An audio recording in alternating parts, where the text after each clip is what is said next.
Assalamualaikum warahmatullahi wabarakatuh. Perkenalkan, nama saya Dewi Sapitri dari kelas 11 IPS 1. Saya akan mengulang kembali materi yang telah kita pelajari, yaitu pengolahan dan kewirausahaan bahan nabati dan hewani menjadi makanan internasional. Nah, sebelumnya kita akan menjelaskan mengenai makanan internasional. Makanan internasional merupakan makanan yang sumber-sumber bahannya berasal dari negara dan mempunyai karakter makanan yang identik dengan negara asalnya. Makanan internasional itu harus diakui oleh negara lain. Nah, untuk menjalankan usaha kuliner ada beberapa hal yang perlu diperhatikan, yaitu yang pertama, kualitas makanan yang dijual, baik dalam hal rasa, bahan maupun pengemasannya, menggunakan bahan yang baik dan bersih serta diolah dengan standar pengolahan yang memadai. Yang kedua yaitu inovasi dalam menjalankan usaha makanan. Dengan inovasi, maka akan muncul varian baru dari jenis makanan yang pernah dijual sehingga membuat konsumen tetap tertarik. Nah, yang ketiga, menjaga hubungan baik dengan konsumen. Memberikan pelayanan terbaik, maka konsumen tersebut akan mendapatkan kesan bahwa bisnis makanan kita berjalan dengan profesional. Hal ini akan membuat konsumen mau kembali lagi. Nah, yang keempat, membidik target pasar yang tepat. Target harus sesuai dengan apa yang kita produksi agar sesuai selera konsumen. Ada baiknya juga memberikan promosi, sebagai contoh memberi diskon dan memberikan sampel makanan secara gratis. Nah, yang kelima itu berpikir positif. Selalu berpikir positif, karena biasanya apa yang dipikirkan secara terus-menerus, maka hal itu merupakan hal yang akan terjadi. Dalam berbisnis makanan internasional, ada beberapa hal yang harus diperhatikan, yaitu faktor produksi alam, yaitu segala yang tersedia di alam yang dapat dimanfaatkan manusia untuk melaksanakan produksi, antara lain tanah, iklim, tumbuhan, dan hewan. Nah, yang kedua, faktor produksi tenaga kerja. Yang pertama, tenaga kerja jasmani, yaitu tenaga kerja yang lebih banyak menggunakan kekuatan fisik berupa keterampilan dan merupakan tenaga kerja pelaksana. Tenaga kerja pelaksana antara lain tenaga kerja terdidik, tenaga kerja terlatih, dan tenaga kerja tidak terlatih. Nah, yang kedua, tenaga kerja rohani, yaitu tenaga kerja yang banyak menggunakan kemampuan intelektual seperti manajer pemasaran. Nah, yang ketiga, faktor produksi modal. Faktor produksi modal yaitu setiap benda atau alat yang digunakan untuk menghasilkan barang atau jasa dapat digunakan ataupun barang lain yang dapat digunakan dalam proses produksi. Nah, yang C, penerapan sistem produksi makanan internasional berdasarkan daya dukung daerah. Nah, yang pertama, pengertian dan karakteristik makanan internasional. Makanan internasional terbagi menjadi berbagai berikut. Yang pertama, makanan kontinental. Makanan kontinental yaitu makanan yang biasa atau lazim dimasak dan dihidangkan di negara-negara benua Eropa dan Amerika. Susunan makanannya terdiri dari 1. Appetizer atau makanan pembuka, yaitu makanan yang dibuat dari porsi kecil yang mempunyai rasa tajam atau segar. Fungsi makanan ini yaitu untuk membangkitkan selera makan. Adapun pendapat lain mengenai appetizer, yaitu makanan penghantar untuk menikmati hidangan utama. Nah, macam-macam appetizer dapat kita lihat berdasarkan harga. Nah, yang berdasarkan harga yaitu sur acidic complete atau berdasarkan bahan yang murah. Nah, yang kedua, horse the offer the royal, bahan mahal dan tanpa saus.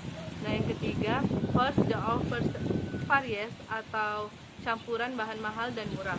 Berdasarkan suhunya, ada appetizer terbagi menjadi dua, yaitu cool appetizer atau hidangan pembuka yang dingin, dan hot appetizer atau makanan pembuka yang panas. Nah, yang kedua itu main course, yaitu makanan utama yang biasa disajikan lengkap. Bahan main course yaitu yang bersumber dari karbohidrat seperti kentang, nasi, ataupun pasta. Nah, yang kedua, sumber protein dan lemak seperti daging, unggas, ikan, dan telur. Sumber vitamin dan mineral seperti sayuran. Makanan yang dihidangkan terdiri dari lauk pauk hewani, besar porsinya sekitar 175 gram sampai 225 gram. Sayuran kontinental seperti buncis, bunga kol, asparagus, lobak putih, dan lain-lain. Besar porsinya sekitar 75 gram. Nah, yang ketiga adalah garniture atau biasa disebut hiasan, yaitu biasa untuk mempercantik makanan. Yang keempat yaitu dessert. Makanan penutup berfungsi untuk menghilangkan kesan dari hidangan sebelumnya. Umumnya rasa dessert adalah manis. Nah, dessert terbagi menjadi beberapa, yaitu yang pertama, hot dessert atau dessert yang dihidangkan pada suhu 60 derajat Celcius. Contohnya adalah cake. Nah, yang kedua itu full dessert, yaitu dessert yang dihidangkan pada suhu 10 sampai 15 derajat Celcius. Contohnya adalah cocktail. Nah, yang ketiga adalah frozen dessert yang dihidangkan pada suhu 0 derajat Celcius. Contohnya yaitu es krim dan sorbet. Nah, yang B, makanan oriental, yaitu makanan yang khususnya berasal dari benua Asia dalam dapur oriental mirip dengan alat masak di Indonesia. Nah, daerah atau negara makanan oriental ini yang pertama yaitu Arab dan negara di Timur Tengah. Negara yang termasuk negara Arab adalah Mesir, Yaman, Irak, Yordania, dan lain-lain. Hidangan populer Arab yaitu sebagai berikut. Yang pertama, sis kebab atau daging kambing yang dipotong dadu, diberi yogurt lalu dipanggang. Yang kedua, moussaka, hidangan yang terbuat dari mie yang digoreng lalu diberi daging. Yang ketiga, hatfa atau gula yang dibuat dari tepung terigu, lemak gula, dan kacang-kacangan. Buah-buahan yang diawetkan, sirup buah-buahan. Nah, yang D, buklava, pastry yang dibuat dari kacang-kacangan yang dipanggang secara berlapis dan diberi madu atau sirup atau kayu manis dan lemon. Yang kelima yaitu koses bisukar atau identik dengan martabak manis isi kacang dan gula. Nah, negara yang kedua yaitu India, Pakistan, dan Bangladesh, yaitu tandoori, kebab, koftas, pakai chaptis, halwa, kheer, barfi, payasan, dan kalbu. Yang negara yang ketiga yaitu Thailand, yaitu kai palo dan gaeng pet. Berbeda dengan kari di India, kari Thailand dimasak dengan cepat, tidak kental, lebih mirip dengan sup berat. Hidangan nasional Thailand adalah pad thai yaitu bakmi goreng dengan bahan yang sangat lengkap, kombinasi dari berbagai aroma. Bakmi goreng dengan kacang cincang sampai udang goreng. Menu hidangan Thailand biasanya dihidangkan bersama nasi, clear soup, masakan yang digoreng serta saus yang pedas dengan cabai. Untuk sayuran dan selada sering diganti dengan daging atau ikan. Nah, yang keempat yaitu Korea. Masakan khas Korea dibedakan menjadi dua macam, yaitu masakan aristokrat dan masakan rakyat. Makanan pokok rakyat Korea adalah nasi. Ciri khas masakan Korea adalah menggunakan bumbu dasar yang dikenal dengan three flavors, yaitu biji wijen, cabai merah, dan bawang putih.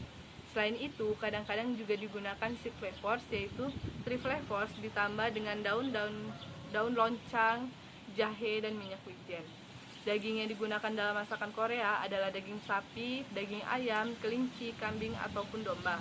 Akan tetapi, masakan daging di Korea pada umumnya menggunakan daging sapi. Makanan nasional Korea adalah kimchi.